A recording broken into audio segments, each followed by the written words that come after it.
নিশ্চয়কৈ এইবাৰ আমি উপস্থিত আছোঁ বৰক্ষেত্ৰী বিধানসভা সমষ্টিৰ অন্তৰ্গত বৰবৰীত আৰু এই বৰবৰী অঞ্চলৰ ৰাইজৰ মনৰ কথা জানিবলৈ যিহেতু উপস্থিত হৈছোঁ বৰবৰী থানৰ সমীপত উপস্থিত আছোঁ আৰু বৰবৰী থানৰ সন্মুখভাগত থকা কেইবাখনো ব্যৱসায়িক প্ৰতিষ্ঠানৰ স্বত্বাধিকাৰী আৰু ইয়ালৈ অহা যিসকল গ্ৰাহক ৰাইজ সেই গ্ৰাহক ৰাইজৰ সৈতে কথা পাতিম আৰু আমাৰ দৰ্শকসকলক আমি নিৰ্বাচনৰ যে আগলি বতৰা সেই আগলি বতৰা দিয়াৰ প্ৰয়াস কৰিম। প্ৰথমে কেইগৰাকীমান মই ইয়াত পাণ দোকানী দাদা দেখিবলৈ পাইছোঁ, তেখেতসকলৰ সৈতে কথা পাতিম। দাদা, আপোনাৰ ওচৰলৈ আহিছোঁ, ব্যৱসায় কেনেকুৱা চলি আছে আপোনাৰ? মোটামুটি বেয়া নহয় আৰু। আপুনি কিমান বছৰৰ পৰা এই ব্যৱসায়ৰ সৈতে জড়িত হৈ আছে? মোটামুটি 7 বছৰমান হ'ল আৰু। 7 বছৰ হৈ গ'ল, ঠিকেই চলি আছে? চলি আছে মোটামুটি। আমি নিৰ্বাচনী কথা বতৰা অকণমান পতাৰ বাবে ইয়ালৈ আহিছোঁ। সন্মুখত যিহেতু নিৰ্বাচন, আগতে নলবাৰী বিধানসভা সমষ্টিৰ অন্তৰ্গত আছিল এই অঞ্চল, এতিয়া বৰক্ষেত্ৰী বিধানসভা সমষ্টিৰ অন্তৰ্ভুক্ত হ'ল। আপোনালোকৰ নেতাও সলনি হ'ল, এতিয়া এইবাৰ নিৰ্বাচনত কেনেকুৱা নেতা বিচাৰে আপোনালোকে? নেতা মানে আগৰজনো আছে ঠিকেই, কিন্তু এতিয়া আপোনাৰ তৎক্ষণাত কোৱাটো টান আপোনাৰ, কিন্তু নাৰায়ণ ডেকাৰ অবিহনে আমাৰ বৰক্ষেত্ৰী সমষ্টি বুলি নহয়, এতিয়া সিহঁতে গোটেই অল অসমত যেনেকুৱা কাম কৰি আছে বহুত ভাল লাগি আছে আমাৰ। আগতে নলবাৰী সমষ্টি আছিল, নলবাৰী সমষ্টি থকা সময়ছোৱাত ইয়াত কাম হ'লনে নাই? নলবাৰী সমষ্টি যেতিয়া আছিল আপোনাৰ দিগন্ত বৰ্মনে আছিল আমাৰ ইয়াত MLA, তেতিয়া একো কাম হোৱা নাই। তেখেতেতো আজি 5 বছৰত আমি মানে একবাৰো দেখা পোৱা নাই। সিহঁতে বৰক্ষেত্ৰী সমষ্টিত সোমোৱাই নাই তেখেতে যোৱাৰ পায়। গতিকে তেখেতৰ দৰে মানুহ আমাৰ কোনো দৰকাৰ নাই বৰক্ষেত্ৰী সমষ্টিত। নাৰায়ণ ডেকা লাগে, মানে দিগন্ত বৰ্মনৰ কোনো কাম নাই। আকৌ মানে এটা কোনো বানপানী হওক, কোনো মানুহৰ অসুবিধা হওক, কোনোদিন তেখেতে বৰক্ষেত্ৰী সমষ্টিত ভৰি দিয়া নাই যেতিয়া গ'লে, বুজে না? দাদা, কি ক'ব বিচাৰিব আপুনি? আমাৰ কোনো দৰকাৰ নাই। একচুৱেলি এখেতে কোৱাত ভুল কৈছে। এইটো সমষ্টিত নতুনকৈ বৰক্ষেত্ৰী অন্তৰ্ভুক্ত হ'ল। আগতে নলবাৰী আছিল। আগতে আছিল আমাৰ, আপুনি যিটো কুৱেশ্যন কৰিলে তেখেতক যে নলবাৰী সমষ্টিত ইয়াত কিবা এক্টিভিটি হৈছেনে হোৱা নাই, মানে প্ৰেজেণ্ট যিজন বিধায়ক আছে মানে জয়ন্ত মল্ল বৰুৱা, তো ৰিচেণ্টলি এইটো বৰক্ষেত্ৰী অন্তৰ্ভুক্ত হ'ল। কিন্তু জয়ন্ত মল্ল বৰুৱাৰ দিনত বৰবৰী অঞ্চলত বিশেষকৈ মোৰ নজৰত তেনেকুৱা কাম এক্টিভিটি একো হোৱা নাই, কোনো এক্টিভিটি হোৱা নাই। ৱেৰাজ আমাৰ বৰবৰীত শিৱ দুৰ্গা মন্দিৰ আছে, তাতো তেখেতৰ মানে কোনো এটা কৃপা নাই ইয়াত। পূজা সভাত মাতিলে তেখেত এতিয়ালৈকে আহি পোৱা নাই। কিন্তু ৰিচেণ্টলি আমাৰ যেতিয়া নতুন সমষ্টি অন্তৰ্ভুক্ত হ'ল, বৰবৰীখন আমাৰ বৰক্ষেত্ৰীত অন্তৰ্ভুক্ত হ'ল। এতিয়া আমাৰ অঘোষিত বিধায়ক দিগন্ত বৰ্মন, ফাইনেন্সিয়েল পাৱাৰ এতিয়া তেখেতৰ ইয়াত নাই। মই জনাত তেখেতে আগৰ সমষ্টিতে ফাইনেন্সিয়েল পাৱাৰটো আছে, সেই সূত্ৰে তেখেতে ইয়াত একো দিব পৰা নাই। ফাইনেন্সিয়েল পাৱাৰ তেখেতে যিহেতু নাই, অথৰাইজ নাই, তেখেতৰ এক্টিয়াৰ নপৰে। কিন্তু এখেতে কোৱাৰ নিচিনা তেনেকুৱাও নহয় যে আমি এজন স্বচ্ছ নিকা ভাৱমূৰ্তি মানুহ বিচাৰোঁ। মই তেনেকুৱা মানুহ কোন হ'ব এতিয়া? মোৰ দৃষ্টিত মই তেনেকুৱা নকওঁ যে আমি এজন মানুহ বিচাৰোঁ যিজন স্বচ্ছ, সদনত আমাৰ কথাখিনি উত্থাপন কৰিব পাৰে, প্ৰতিবাদ কৰিব পাৰে, ৰাইজৰ কাৰণে কাম কৰিব পাৰে। ৰাইজৰ কাৰণে কাম কৰা মানুহ এজন আপোনালোকে বিচাৰে? য়েছ। ঠিক আছে, ধন্যবাদ জনাইছোঁ। এগৰাকী ককা আহি ৰৈছে। ককা, ক'ৰ পৰা আহিলে?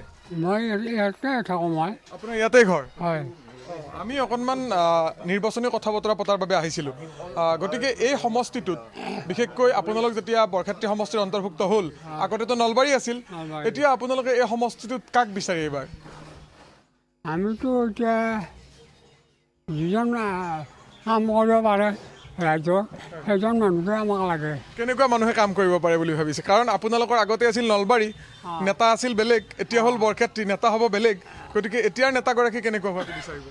এতিয়া মানে কাম কৰিব মানুহ লাগে। আৰু এক মিনিট মই ক'ব বিচাৰিছোঁ, আমি এনেকুৱা এজন নেতা বিচাৰোঁ যিজনে সদনত সজোৰে প্ৰতিবাদ কৰিব পাৰে তথ্য ভিত্তিত। এনে কোনোবা আমি ঠিকাদাৰ নেতা বিচৰা নাই ইয়াত, কোনোবা ধনিক শ্ৰেণীৰ নেতা বিচৰা নাই, যোনে ৰাইজৰ সঁচা অৰ্থত কাম কৰিব বিচাৰে স্বচ্ছতাৰে। আৰু যি নেতাৰ তলত মানে অঘোষিত কিছুমান নেতা থাকে, তেনেকৈ নেতাৰ দ্বাৰা সমষ্টি উন্নয়ন নহয়। যদি সঁচা নেতাজনে উন্নয়ন কৰিব নিবিচাৰে, আমি নিবিচাৰোঁ যে ডুপ্লিকেট নেতাৰ দ্বাৰা সমষ্টি উন্নয়ন হওক। সঁচা অৰ্থত ক'ব গ'লে আগৰ নেতাজন মই যোৱা বিধানসভা সমষ্টিত তেওঁ হাৰিছে, ডিফিট হৈছে। তেওঁ মানুহজন ভাল, তেওঁক মানুহজন এজ এ মেন মই বেয়া বুলি কোৱা নাই, মই নাম উল্লেখ কৰিব বিচাৰোঁ নাই আপোনাৰ ওচৰত।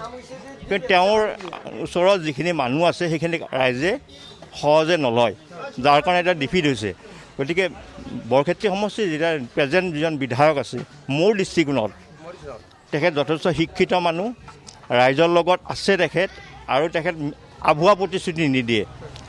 এনে আপোনালোকে দিগন্ত বৰ্মনক Yes, ঠিক আছে yes. বাৰু ধন্যবাদ জনাইছোঁ খুৰা অকণমান আপোনাৰ লগতো কথা পাতিম আপোনাৰ ইয়াতে ঘৰ আচ্ছা হয় ইয়াতে ঘৰ হয় সমষ্টি বৰক্ষেত্ৰী হ'ল এতিয়া নিৰ্বাচনী কথা বতৰা পাতি আছোঁ গমেই পাইছে কেনেকুৱা হ'ব বৰক্ষেত্ৰীত এইবাৰ কি হ'ব বুলি বৰক্ষেত্ৰীতো আমাৰ বিজেপি যাব বিজেপি জয়ী হ'ব জয় হ'ব গতিকে বিজেপি জয়ী হ'লে কাম কৰিবলগীয়া কি আছে ইয়াত কাম যথেষ্টখিনি কৰিছে আৰু ভৱিষ্যত কৰিব বুলি ভাবিছোঁ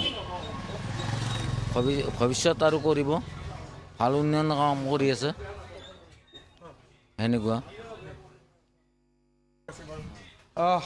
বাইদেউ এগৰাকী আছে বাইদেউ দোকান আপোনাৰে হয় কিমান বছৰ ধৰি কৰি আছে 8 বছৰ হৈছে কিমান বছৰ 8 8 বছৰ হ'ল আমি অকণমান নিৰ্বাচনী কথা বতৰা পতাৰ কাৰণে ইয়াতে আহিছোঁ গতিকে নিৰ্বাচনী কথা বতৰা পতাৰ বাবে কওকচোন আপোনাৰ ব্যৱসায় ঠিকেই চলি আছে বৰ্তমান ঠিকে চলি আছে যিহেতু সন্মুখত এতিয়া নিৰ্বাচন হিচাপ নিকাচৰ সময় সমাগত কি হ'ব এইবাৰ বৰক্ষেত্ৰী বিধানসভা সমষ্টি বিজেপি চৰকাৰে যাব চাগে সেইটো বিজেপি চৰকাৰ যাব যেন অনুমান হয় হয় বিজেপি চৰকাৰ যাব বিজেপি চৰকাৰে বৰ্তমান যিখিনি আঁচনি দিছে সেই আঁচনিবোৰ পাইছেনে আপোনালোকে পাইছোঁ অৰুণোদয় পাইছোঁ তাত বাহিৰে একো পোৱা নাই উদ্যমিতাৰ ধন পোৱা নাই পাইছোঁ উদ্যমিতাৰ 10,000টোও পাইছে এই দুটা পাইছোঁ অৰুণোদয়ো পাইছে পাইছোঁ গতিকে আপোনালোকে বিজেপি চৰকাৰে বিচাৰে সেইটোৱে বিচাৰোঁ ধন্যবাদ জনাইছোঁ আমি আন ইয়াত যিসকল সমবেত জনতা তেখেতসকল আছে আমি তেখেতসকলৰ সৈতে কথা কিছু পতাৰ চেষ্টা কৰিম দাদা আপোনাৰ ওচৰলৈ অকণমান আহিছোঁ আপোনাৰ ঘৰ ইয়াতে হয় মোৰ ঘৰ নলবাৰী নলবাৰী আপুনি নলবাৰী সমষ্টি নলবাৰী সমষ্টি আমি অকণমান বৰক্ষেত্ৰী সমষ্টিৰ নিৰ্বাচনী কথা বতৰা পাতি আছিলোঁ গতিকে আমি বৰক্ষেত্ৰী সমষ্টিৰ মানুহৰ লগত অকণমান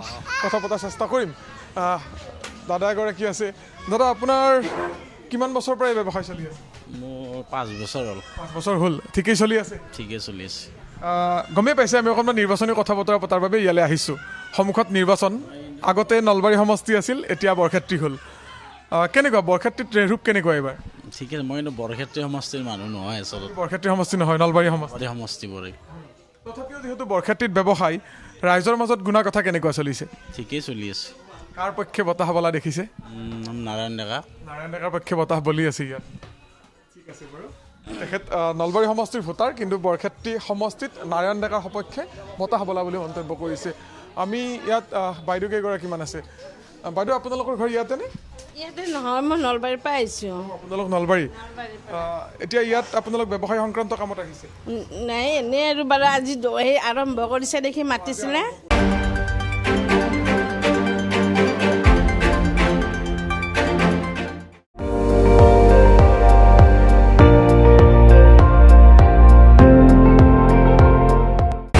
আপুনি চাই আছে ND24 সৰ্বশ্ৰেষ্ঠ নহয় সৰ্বোত্তমৰ দৌৰত